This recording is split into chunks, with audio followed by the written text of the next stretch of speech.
Mr. Finkelstein, you have described what Israel is doing in Gaza as genocide. On what legal and historical grounds do you base this classification? Uh, there are two ways of approaching the question. One is to look at the definition in the Genocide Convention of 1948, and that's what you might call a technical legal definition. And the second uh, way to approach the question is to look at, say, what the Oxford English Dictionary has to say in defining the word genocide. So I don't have the Oxford Dictionary right now in front of me. Just give me, let's see, where did well, let's just go to Webster's Dictionary. And we're going to enter the word genocide. So they define genocide as the deliberate and systematic destruction of a racial, political, or cultural group. If you take that relatively straightforward definition of genocide, it's hard in my mind to see the deliberate, let's get it one more time, the deliberate and systematic destruction of a racial, political, or cultural group. It seems to me that if you look at that definition, it's hard not to conclude that what Israel is doing in Gaza constitutes a genocide. It's deliberate, it's systematic, and the goal is really, in my opinion, the goal has three discrete aspects to it. First of all, ethnic cleansing to, in the most literal sense, clear out Gaza of all of its population. Secondly, to make Gaza unlivable so that the population has no option at the end of the day. In this case, the day is now 21 months. They have no option except to leave. And the third goal is the systematic, methodical destruction of the people of Gaza so as to terrorize them into leaving. So, genocide is a method, as is making Gaza unlivable. These are methods to achieve the aim of ethnically or making Gaza Arab-Rhine. The Nazis used to use the expression Judenrein, clean of Jews, and they want to make Gaza clean of Arabs.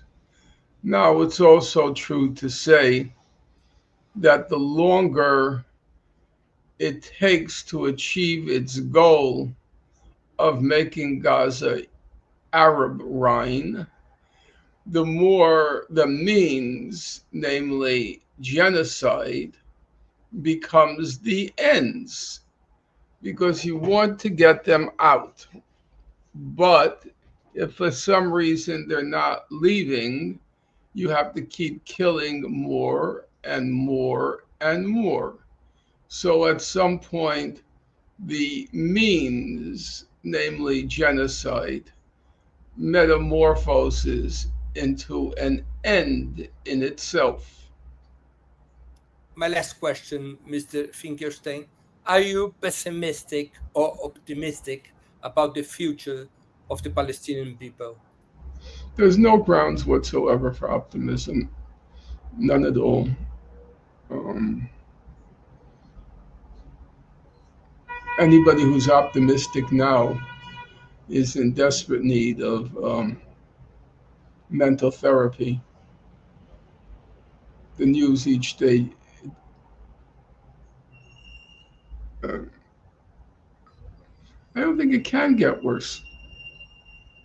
I mean, right now, it's the final phase of the final solution. They're trying to batter and batter and batter and batter the Palestinians until, on their own volition, they rush to the gates of Gaza to let us through. That's what they want. They're communicating the message: you are not getting food. You will either starve to death, or if you go to these distribution centers, the distribution centers, they're gas chambers. That's what they are. They're death camps. They're just as sick to call these distribution centers Gaza Humanitarian Fund as to have the sign in Auschwitz, Arbeit macht frei, work makes you free. It's just as sick. Humanitarian, GHF, it's sick. The Israelis talk about building, quote, a humanitarian city in Rafah.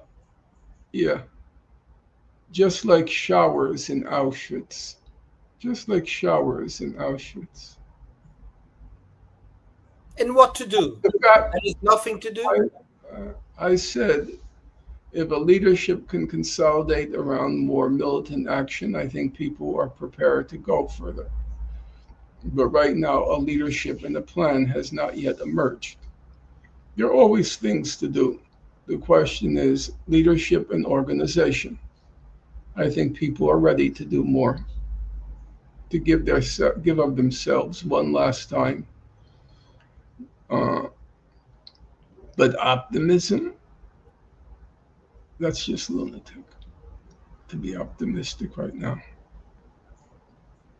Do Okay. you believe in boycott, the investment, and sanctions? Oh, people just come up with, they think by,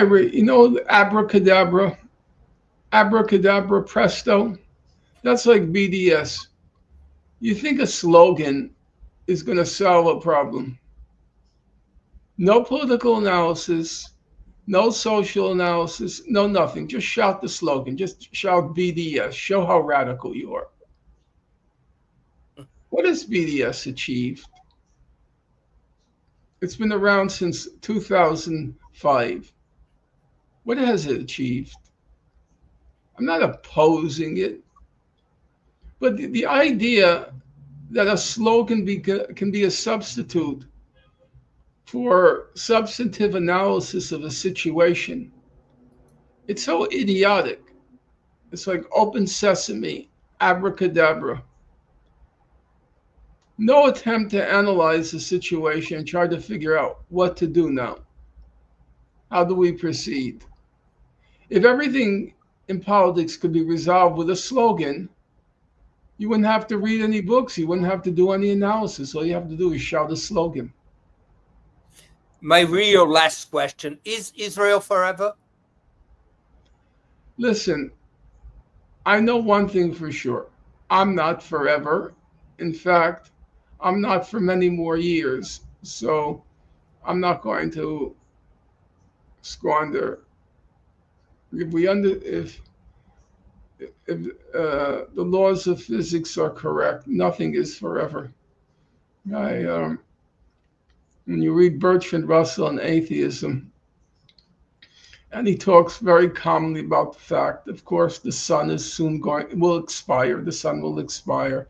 The universe will disappear. And he's very calm about it. And of course, I'm filled with holy terror at those prospects. What is the point in contemplating whether Israel is forever? The likelihood is nothing is forever.